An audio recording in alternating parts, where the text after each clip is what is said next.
మనుషులను చూసి భయపడని ఎగరలేని ఒక పక్షి ఒకప్పుడు ఈ భూమిపై జీవించింది. కానీ మనుషులు వచ్చిన కొద్ది కాలంలోనే అది పూర్తిగా అంతరించిపోయింది. అదే డోడో పక్షి కథ. నాలెడ్జ్ మైండ్ కి స్వాగతం. మీరు డెడ్ యాజ్ ఏ డోడో అనే మాట వినే ఉంటారు. అసలు ఈ డోడో పక్షి కథ ఏంటి? ఇది ఎలా అంతరించిపోయింది? ఈరోజు మనం మారిషస్ దీవికి వెళ్లి ఈ విచిత్రమైన పక్షి యొక్క విషాద చరిత్రను తెలుసుకుందాం. నమస్తే, మీరు చూస్తున్నది నాలెడ్జ్ మైండ్. ఈ రోజు ప్రపంచంలోనే అత్యంత ప్రసిద్ధ అంతరించిపోయిన పక్షి గురించి తెలుసుకుందాం. Habitat life. డోడో పక్షులు హిందూ మహాసముద్రంలోని మారిషస్ ద్వీపంలో మాత్రమే నివసించేవి. వేల సంవత్సరాల పాటు ఆ దీవి వీటికి ఒక స్వర్గంలా ఉండేది.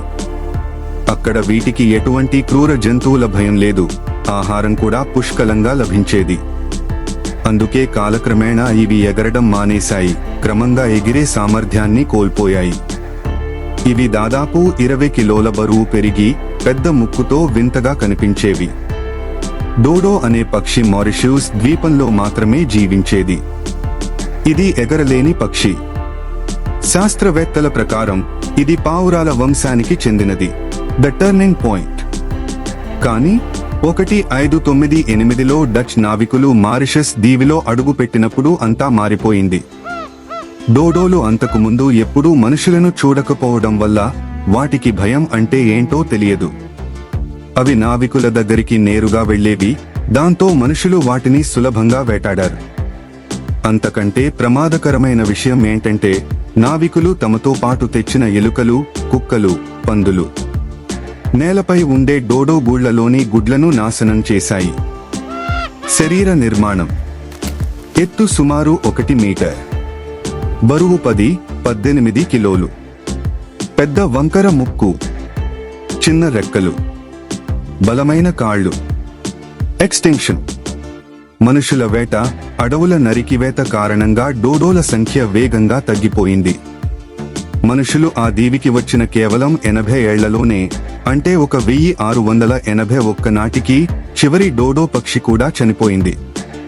ఇవి ఎంత వేగంగా అంతరించిపోయాయంటే చాలా కాలం పాటు డోడో అనేది ఒక ఊహాజనిత పక్షి అని ప్రజలు భావించారు.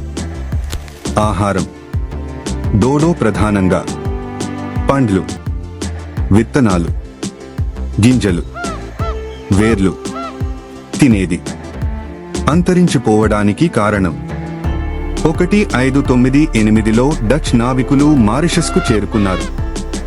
డోడో మనుషులకు భయపడేది కాదు. వేటతో పాటు ఎలుకలు, పందులు, కుక్కలు డోడో గుడ్లను నాశనం చేశాయి. 1681 నాటికి డోడో పూర్తిగా అంతరించిపోయింది. అవుట్రో. ప్రకృతిని మనం నిర్లక్ష్యం చేస్తే జరిగే వినాశనానికి డోడో పక్షి ఒక నిదర్శనం. ఇలాంటి మరిన్ని ఆసక్తికరమైన విషయాల కోసం మా నాలెడ్జ్ మైండ్ ఛానల్ని లైక్ చేయండి, షేర్ చేయండి మరియు సబ్స్క్రైబ్ చేసుకోండి. ముగింపు. డోడో కథ మనకు ప్రకృతిని కాపాడుకోవాల్సిన అవసరాన్ని గుర్తు చేస్తుంది. వీడియో నచ్చితే లైక్ చేయండి, షేర్ చేయండి మరియు నాలెడ్జ్ మైండ్ను సబ్స్క్రైబ్ చేయండి.